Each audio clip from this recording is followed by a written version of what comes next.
नमस्कार, मैं हूं जितेंद्र जैन और आप देख रहे हैं खबर समय जगत। आइए नजर डालते हैं आज की कुछ मुख्य खबरों पर। भोपाल कोलारस विधायक वीरेंद्र रघुवंशी ने पूर्व मुख्यमंत्री कमलनाथ की मौजूदगी में कांग्रेस की सदस्यता ग्रहण की। इस मौके पर उन्होंने केंद्रीय उड्डयन मंत्री ज्योतिरादित्य सिंधिया सहित शिवपुरी प्रभारी मंत्री डॉक्टर महेंद्र सिंह सिसोदिया और अपने प्रतिद्वंदी पूर्व विधायक महेंद्र यादव पर कई गंभीर आरोप लगाए। इस दौरान विधायक वीरेंद्र रघुवंशी ने सीएम शिवराज पर निशाना साधते हुए कहा कि शिवराज एक हजार देकर सरकार बनाने का सपना देख रहे हैं, जबकि एमपी में बेरोजगारों को रोजगार चाहिए, क्षेत्र में उद्योगों की आवश्यकता है, किसानों को उपार्जन के उचित मूल्य की आवश्यकता है। जनता इससे बंदरबाट की सरकार को इस बार उखाड़ फेंकेगी। इस बार मध्य प्रदेश को ज्योतिरादित्य सिंधिया की लूट और झूठ से बचाना है। वीरेंद्र रघुवंशी ने अपना दर्द बयां करते हुए कहा कि जिन लोगों की वजह से मैंने कांग्रेस छोड़ी थी, वही लोग भाजपा में शामिल होकर विकास के कार्यों में रोड़ा अड़ाने का कार्य कर रहे थे। विधायक वीरेंद्र रघुवंशी ने अपने राजनीतिक करियर की शुरुआत कांग्रेस से की थी। वर्ष 2007 का उपचुनाव शिवपुरी विधानसभा से वह जीतकर पहली बार विधायक बने थे। 2008 और 2013 में उन्हें भाजपा की ओर से हार मिली थी। 2008 और 2013 के हुए विधानसभा चुनाव में मिली हार का जिम्मेदार विधायक वीरेंद्र रघुवंशी ने अपने ही वरिष्ठ नेताओं को मानते हुए कांग्रेस से वर्ष 2014 में इस्तीफा दे दिया था। इसके बाद वह वर्ष 2018 के विधानसभा चुनाव जीतकर भाजपा की ओर से विधायक बने थे, लेकिन 5 साल विधायकी पूरी होने से पहले ही भाजपा से विधायक वीरेंद्र रघुवंशी भाजपा को छोड़ एक बार फिर कांग्रेस में शामिल हो गए हैं।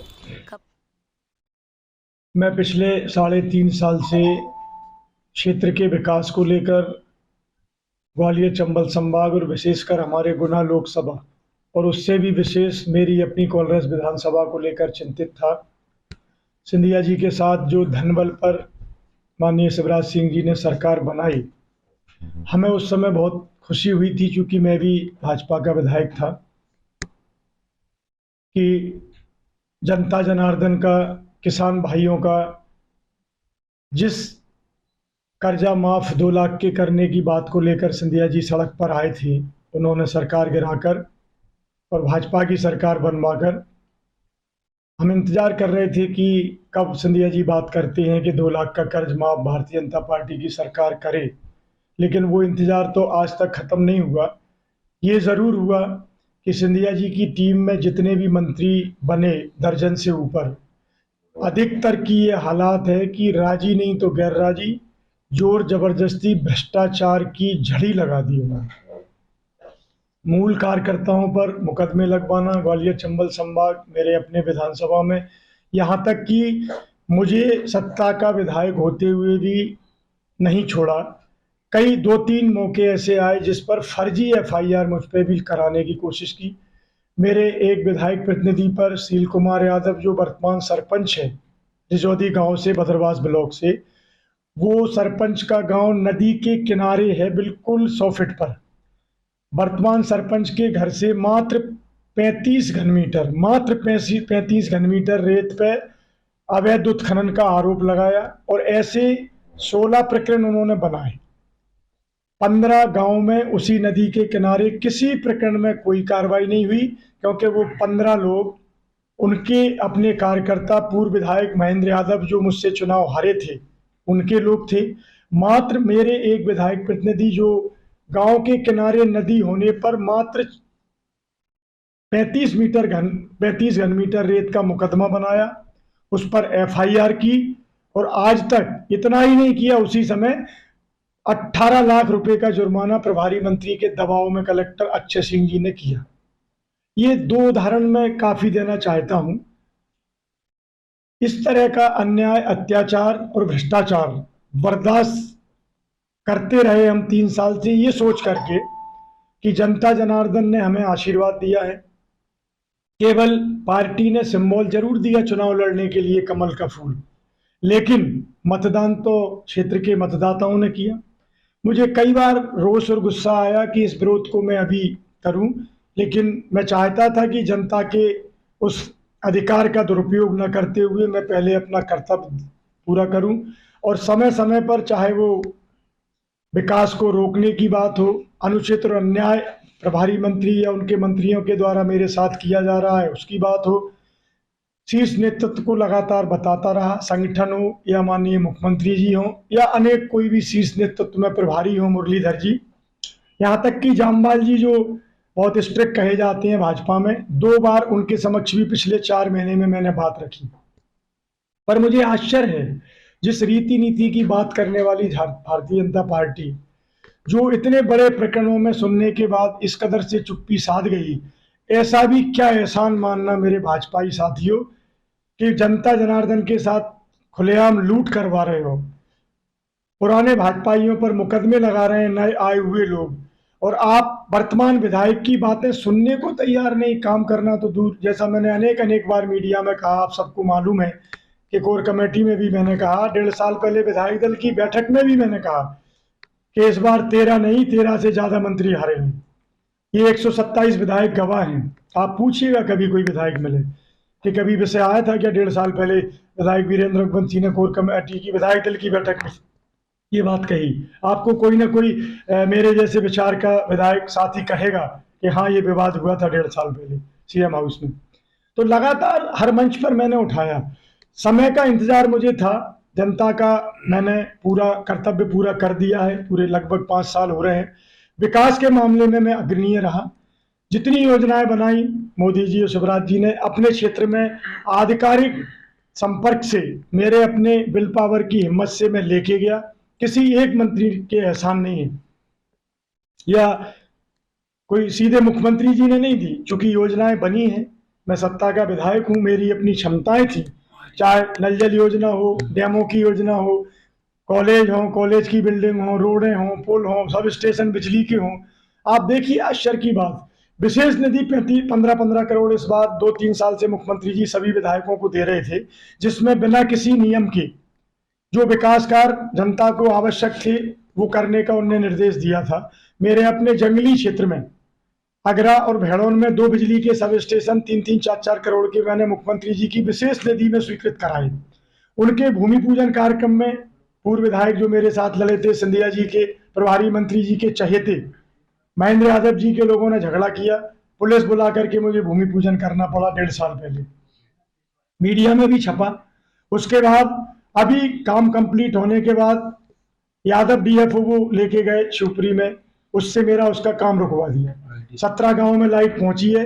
भील आदिवासी गरीब, जिन गरीब आदिवासियों की बात मुख्यमंत्री जी करते हैं, उनके ही मंत्री के द्वारा ले जाए गए डीएफओ शिवपुरी में यादव जी, उन्होंने लिखित में मेरे उस रोड के किनारे खंबे न गड़ने के लिए रोक लगाई। मैंने प्रभारी मंत्री जी की बैठक में शिवपुरी में समीक्षा बैठक में ये बात रखी 3 महीने पहले कि माननीय डीएफओ साहब, माननीय प्रभारी मंत्री जी, मुझे एक जगह बता दीजिए जहां रोड के किनारे खंबे गड़ने को लेकर के शिवपुरी जिले में परमिशन केंद्र शासन से, फॉरेस्ट से ली गई हो। मैं अपने क्षेत्र की भी मंगा लूंगा एमपीबी से। लेकिन कोई जवाब नहीं था, ना प्रभारी मंत्री के पास ना डीएफओ के। 3-4 महीने से लगातार मैं इंतजार करता रहा।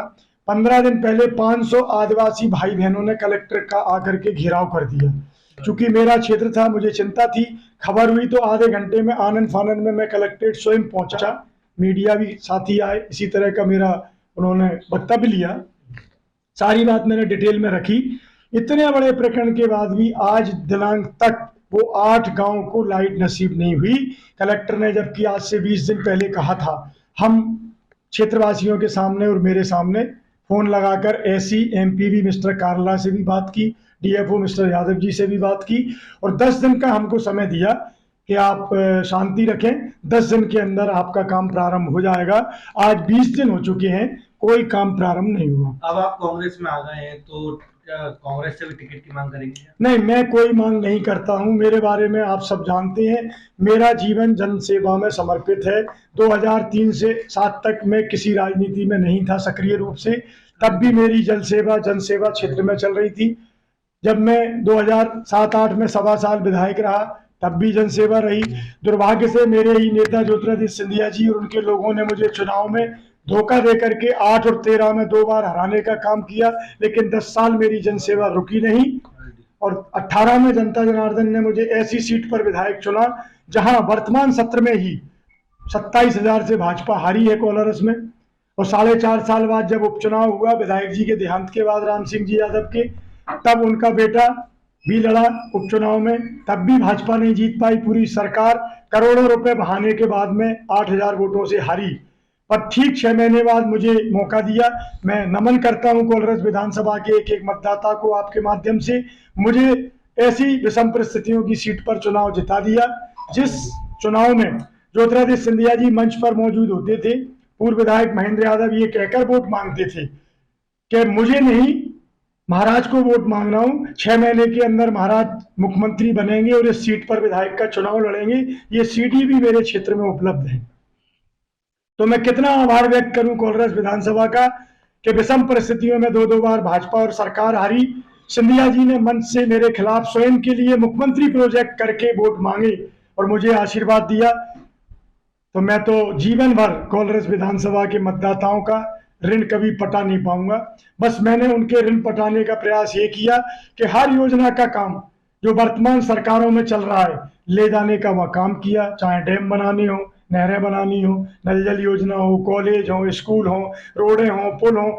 मैं खुले मीडिया के साथियों के सामने हमेशा कहता रहा हूं, अपने क्षेत्र में मंचों से मैं कहता रहा हूं, 131 पंचायतों में जब विकास यात्रा फरवरी में निकली कि कोई भी जनता जनार्दन 2,39,000 वोटर खड़े होकर के मेरे समक्ष ये बता दें कि विधायक जी 362 गांवों में ये काम आपसे मंगाया गया था, विधायक स्तर का और हुआ नहीं, तो मैं खुले मन से कान पकड़कर माफी मांगने तैयार हूं। आप बीजेपी से विधायक थे कोलारस में, अब 4 महीने बाद चुनाव है, तो क्या समझे कांग्रेस आएगी या बीजेपी? देखिए, ये मध्य प्रदेश की जनता को सुनिश्चित करना है कि ऐसी लूट की, भ्रष्टाचार की, अनसुनी की और सिंधिया खेमे में गिरवी रखी हुई भारतीय जनता पार्टी की सरकार चाहते हैं, या 2 लाख का कर्ज माफ करने के नाम पर इस्तीफे दिलाकर 35-35 करोड़ जैसा कि सुना है मैंने, विधायकों को उनकी कीमत लगाकर सरकार बनाकर और 3.5 साल तक उस 2 लाख रुपए का जिक्र न करना, माफ करना तो दूर, क्या ऐसे वादा खिलाफी करने वाले शिव और शिव और ज्योति की जोड़ी जैसा वो कहते हैं मंचों से भ्रष्टाचार की पुनः छूट देगी? मुझे नहीं लगता। मध्य प्रदेश की जनता त्राही त्राही में है। किसानों का उपार्जन, उत्पादन आप देख रहे हैं कितने सस्ते दामों पर जा रहा है। युवा जिसके लिए रोजगार की मांग थी, आज तक कोई बड़ा कदम नहीं उठाया गया। महंगाई पर कोई कंट्रोल नहीं, अनेक समस्याएं मध्य प्रदेश में हैं। केवल और केवल सरकार किसी भी कीमत पर बनाकर 3.5 साल जो लूट मचाई है भाजपा की सरकार ने और सिंधिया जी की टीम ने, उसे जनता बर्दाश्त करने तैयार नहीं है।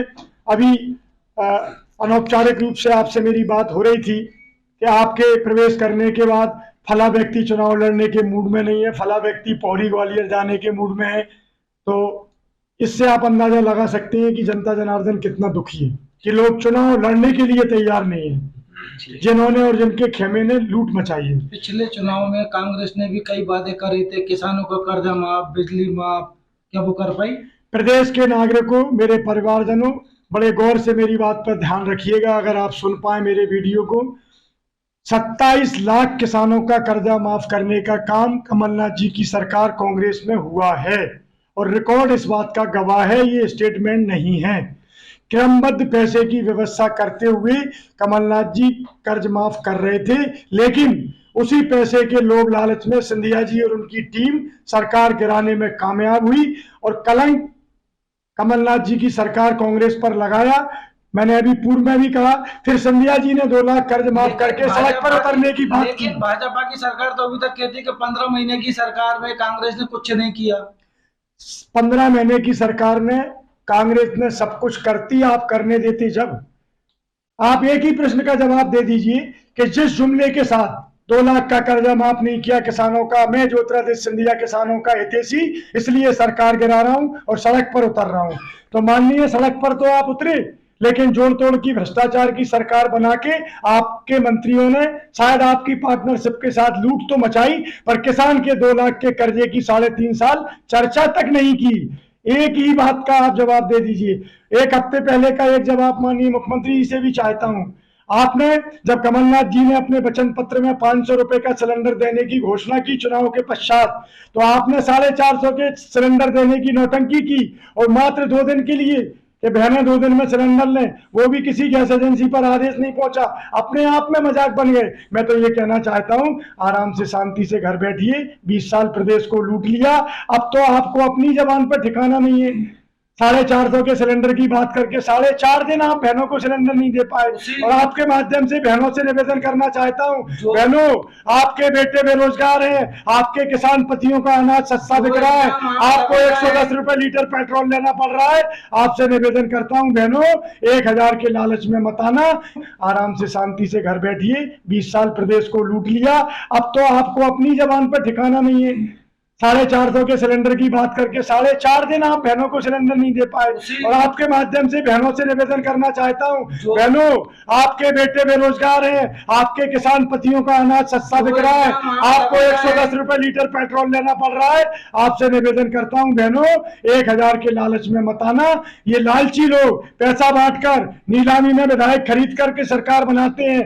अब हमारी जनता जनार्दन और बहनों को कीमत लगा रहे हैं 1000 रुपए, 1000 रुपए महीने देंगे। अगर रुपए पैसे की बात है तो मेरी बहनों उसकी काट के लिए कांग्रेस की भी मजबूरी है। कांग्रेस नहीं चाहती थी कि इस तरह से नगरीकरण की योजना बनाए, लेकिन माननीय कमलनाथ जी ने भी कहा है कि बहनों का सम्मान हम भी 1500 रुपए देकर करेंगे। तो बहनों आपका कोई घाटा नहीं होने वाला। सरकार का पैसा होता है, आपका पैसा होता है, किसी लालच में मत आइए। मैं बहनों से प्रणाम करके चरण स्पर्श करके यही निवेदन करना चाहता हूं, कमलनाथ जी के नेतृत्व में कांग्रेस की सरकार बनाइए जो गरीबों की, आदिवासियों की हितैषी सदैव रही है, किसानों की हितैषी सदैव रही है। खबर समय जगत के लिए संवाददाता आदित्य सराठी की report. For latest news, subscribe to our channel and press the bell icon.